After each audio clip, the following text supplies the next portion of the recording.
Hi, I'm Dr. Jeffrey Antimarino from Bellissimo Plastic Surgery and Medi Spa. Welcome to Bellissimo Live. And as usual, we try to be educational on this program. And I have a patient of mine, Kelly, who has been so generous as to join us tonight. And tonight I wanted to talk about tummy tucks. It's a popular operation. It's one of my favorite ones to do. But there's a lot of sort of not really myths, but maybe some misconceptions about tummy tucks or abdominoplasties. And what I wanted to do was talk to somebody, point of view. Kelly is now just over the 2-month mark from her surgery. So it's a perfect time because she still remembers all of the surgery, all of the lead into the healing process and where she is now.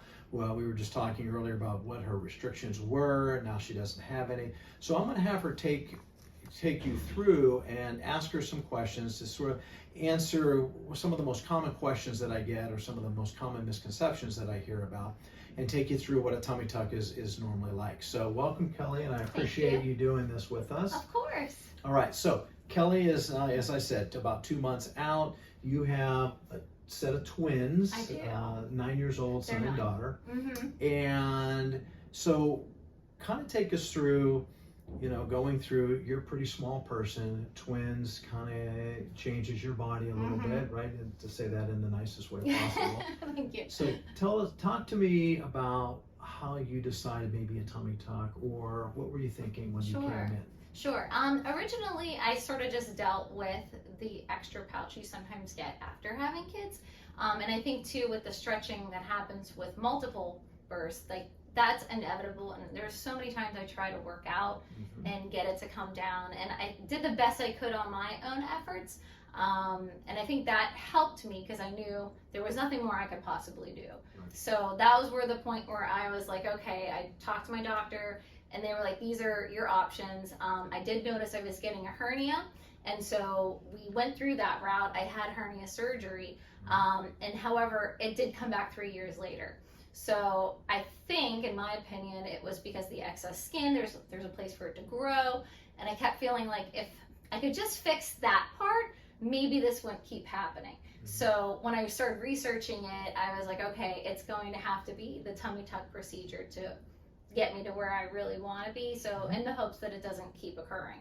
So it was more like if a needed thing, less of like, oh, it'd be nice to have that area gone, because that's where I was for about 7 years. I was thinking like, oh, that'd be wonderful if I had that, I could do that, that would be wonderful, but I didn't like to do things for myself.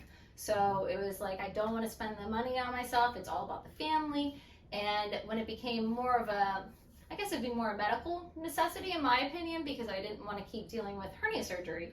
That wasn't something I wanted to do every couple of years. I didn't feel that was necessary to put that on my body like that. And I was like, if I fix this problem, it's going to hopefully, and also we talked about that. So that was one of my biggest reasons to look into it further. So as make sure everybody understands. So the abdominoplasty or tummy tuck surgery is an incision real low underneath the lower crease of the abdominal wall, and you actually go down to the muscle wall. We don't go inside the belly like hernia surgery would, so we can stay on the outside. But because of that, we expose the muscle wall, and so we can see things like diastasis recti. We can see if you have a small umbilical hernia or a midline hernia, and we can actually fix that at that time. So it can be done at the same time, because what part of the abdominoplasty procedure is coming from that little xiphoid process just below your ribs all the way down to your pubic area. We actually tighten up the muscle wall, and there's a covering over the muscles that we pull together with stitches.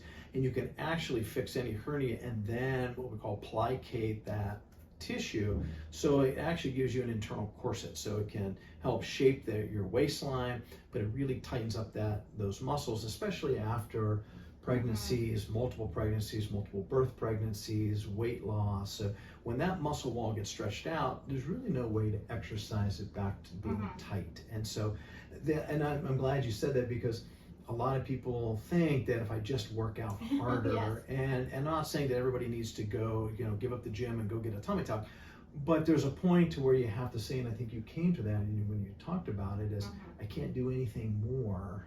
I'm doing everything I can, and this is what I'm dealt with. So we can fix some of that stuff during the tummy tuck and remove all that excess skin. So when you said that you were doing your research, what kind of things were you looking at? What were your resources? That's a great question. For me, it was like just I wanted to be pointed in the right direction from people that also went through it. So I went online, looked at reviews and things like that, because I feel like that's really important to see other people that were possibly in that same situation that maybe had, that excess skin. Where did they go locally? I live in Murraysville, so I wanted something a little bit close because I knew I'd, want to have something close by. So that was another thing. Location was big after the reviews. And that was basically where I had started with that. Okay. So again, now you have a family, you have young kids, and so kind of coming into that, we went through the whole process and talked about your post-op, and we'll get to all that as well in a few minutes. But how did you kind of prepare yourself? What kind of things did you have to do?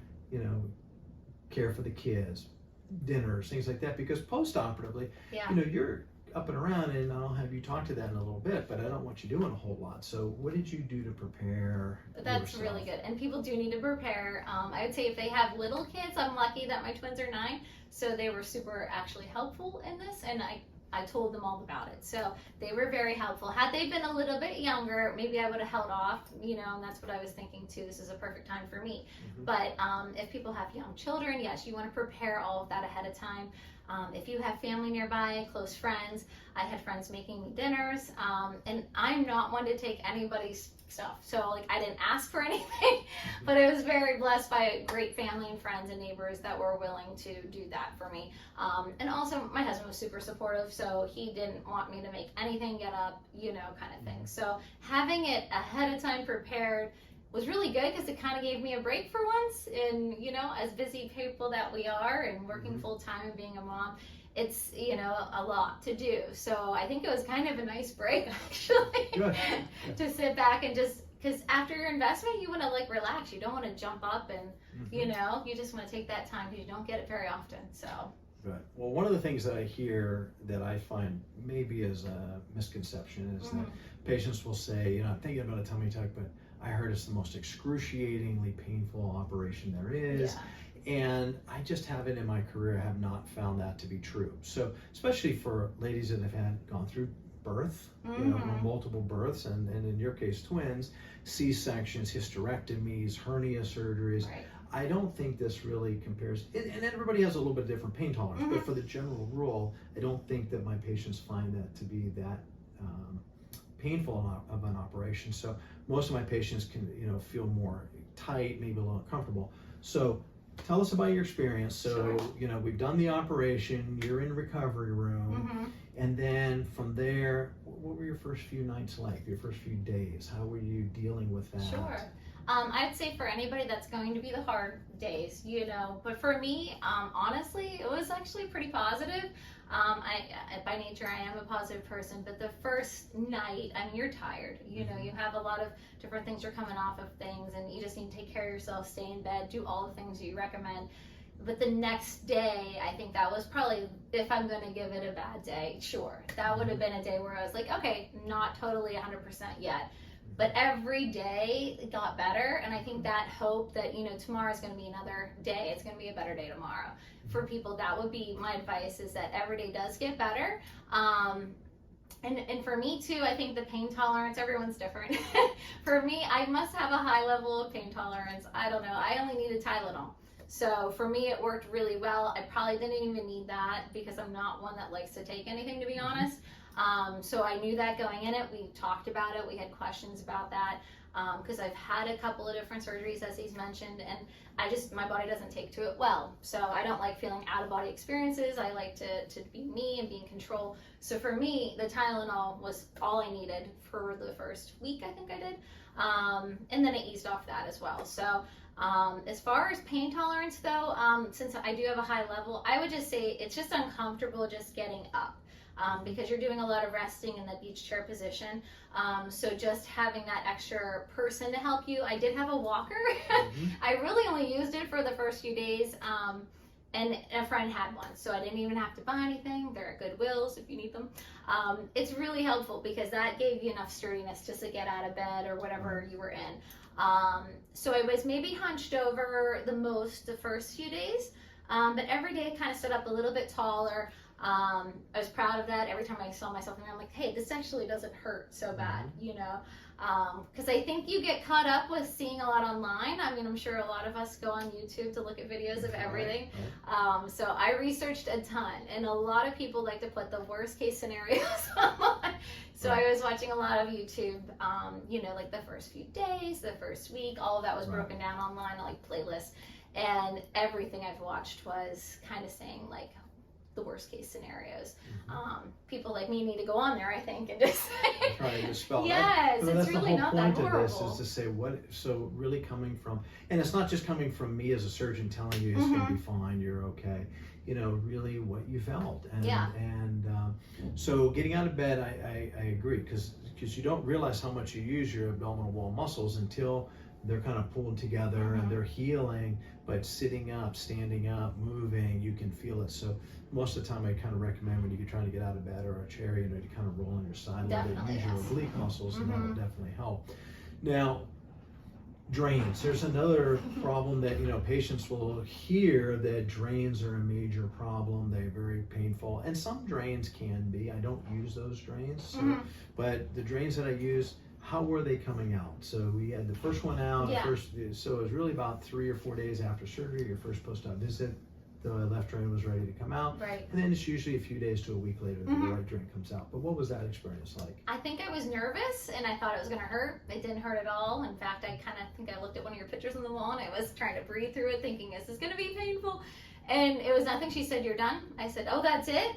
I said, I didn't even, I kind of felt something, you know, but it didn't hurt.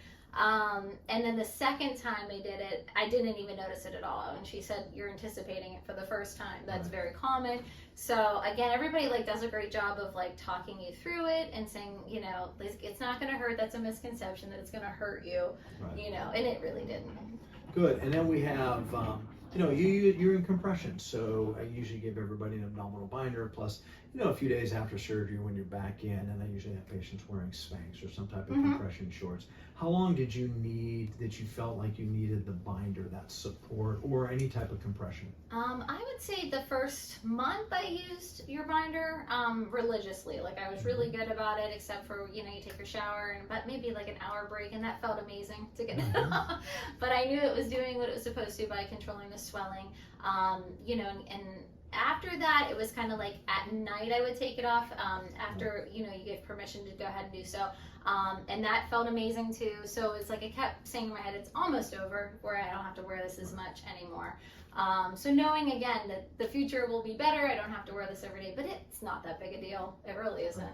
So, and then I usually recommend the patients wear it for a good 3 to 4 weeks. And then after that, we transition you out so you don't wear it at night. Then you only wear it for part of the day, and then you only wear it when you exercise. And so over the next couple of weeks, we transition you out of it, because what's actually happening is that over the first 6 weeks, that's when all the scar tissue is being placed in, not only in the incision, but also in the dissection. So each week you have more internal scarring. So you have internal compression, and you know, you don't need the external as you move on as much, because now that scar tissue is giving you that feeling that, you know, everything is solid. And so as we go forward, we can just sort of transition you out of it. And tummy tucks are great for that, because you can kind of see that your activity level get better and better. And so usually I get patients back to non-impact exercising around 3 weeks. And did you feel good enough around 3 weeks to start walking and maybe elliptical? Definitely. Yeah, it felt good to do that. Now I'm someone that works out, you know, for about a half hour, 5 days a week. So to me, to get back into that was good for my mental health as well, because I love that. That's my me time. I do that on my lunch break. So it's very important to me to get back into that. Gives you that positive vibe that you need to keep going. So for me, that was right around there. And then I just eased into it. I didn't overdo it or anything like that. And every time we've met, I just said, what more can I do? You know, what am I allowed to do? And a lot of it is feeling your own body. Do I feel good when I do this? You know, does this hurt too much to do? Well, maybe don't do sit-ups yet. You know? You just have to read your body. Yeah, and so now we're at that point where you're at that really 7-8 week mark where now all that scar tissue is completely finalized. There's no more scarring. And so you go from the first 6 to 8 weeks of scarring, now you go through 10 to 12 months of softening and fading. So you're just going to start down that line. And so what I told you today is over the next 4 to 5 months, everything's going to feel better. The scar is going to get softer. It's not going to look as pink. Now, for the first 6 to 8 weeks, you're still a little pensive when you're kind of moving. Am I going to feel something? A lot of patients feel, am I going to tear a stitch? Am I going to undo the plication in the midline?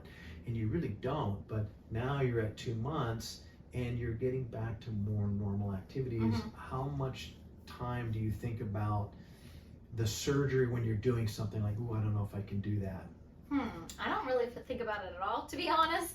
I think the first week or two that I was allowed to start doing things, or at 3 weeks, I thought about it a lot. Because I thought this activity might engage my core. Don't do it, So I thought about it more. Now I'm doing things and stretching and things like that where I'm like, before I couldn't do that.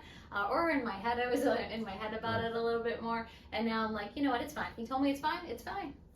So again, now that scarring is giving you all that internal support that you need. So, and again, when that happens psychologically, you don't guard as much. You don't think about it. And I'll tell you, over the next few months, you'll forget you even had it because it's just, this is your new look, this is your new body, and you'll wear whatever you want to wear. You're not trying to hide a scar or anything like that. So it really progresses. So kind of now as you've gone through it and you're getting back to more normal stuff, how was the overall experience? Was it, like you said, the first few days were, a little tough, but overall? It's wonderful. I recommend to everybody. I obviously am very happy with my results. I'm thankful for the opportunity that you guys are amazing. Everybody on the team is phenomenal. So I think that, if you really want to do something like this and, you're thinking about it, do your research, and find places that you can ask all those questions to. You guys answered all my questions. There is, without a doubt, I would recommend you guys to anybody, for anything. Well, I appreciate it. I mean, we try to be very, everything's about teaching, everything's about education, and so, but the other thing that we've talked about also is where it gets done. And so the surgery center that I use, I like it because it's completely certified. There's board certified anesthesiologists, certified nurse anesthetists. They have nurses, that really kind of hold your hand all the way through pre-op, that pre-op area, the post-op area. They call you the next day because I want patients to feel, handheld all the way through, and so you should feel comfortable. And the other thing is, part of that research should be about where it's done. So be sure to ask your surgeon, where did you do this? What accommodations do they have? What kind of accreditation? Who's doing my anesthesia? Is it general anesthesia? Is it sedation? All these things you sort of need to know. And the nice thing is, you can take somebody who has a young family and sort of disrupt that for a few weeks and get you right back to it. So was your family, they were okay with everything? Oh, absolutely. Yes. And to speak about the surgery center specifically, they're amazing. I love them. They are so wonderful. Afterwards, I even stopped in just to thank them, for everything, because that day, obviously, you're going to be nervous no matter what you're getting done. But I instantly felt excited about my decision. They made me feel very calm. Everybody was speaking highly, and that just says a lot, too, because then you're like, well, okay, this is perfect. Everything is the way it's supposed to be. This is the time for me to do this. So you can just calm down and breathe. And honestly, everybody there, I couldn't say enough great things about them, and I did do my research with that too. I looked about that all ahead of time. So it's not just doing your own research, but it's also finding out for yourself. And so afterwards I was thinking about it, and I was like, that played a huge role in it, and I didn't know that. So yeah, to recommend doing that research, but honestly, everybody couldn't have been better at handling all of that. Good. So we've heard now, about tummy tucks. You've heard it from me, but you also heard it from a patient who's been through it with a young family. you know, what the disruptions were, how long did it take her to really start to feel good and back to her normal stuff. So, you know, I wanted everybody to hear that. And again, the precautions you have to take, do your research. And also be wary because, again, some of the stuff that you're looking at is like worst case scenarios. And it's not always like that. But talk to your surgeon, talk to the facility, you know, that, you know, or the practice. Find out where it's being done, look that up, check into that like you did. So, but I hope this answers some questions. I hope that it can help dispel any kind of misconceptions you might have. And thank you for joining us. I will see you next month. We'll have a new topic. So follow us on social media, give us a call, 844-496-6647. Check out our website, and we'll see you in a month.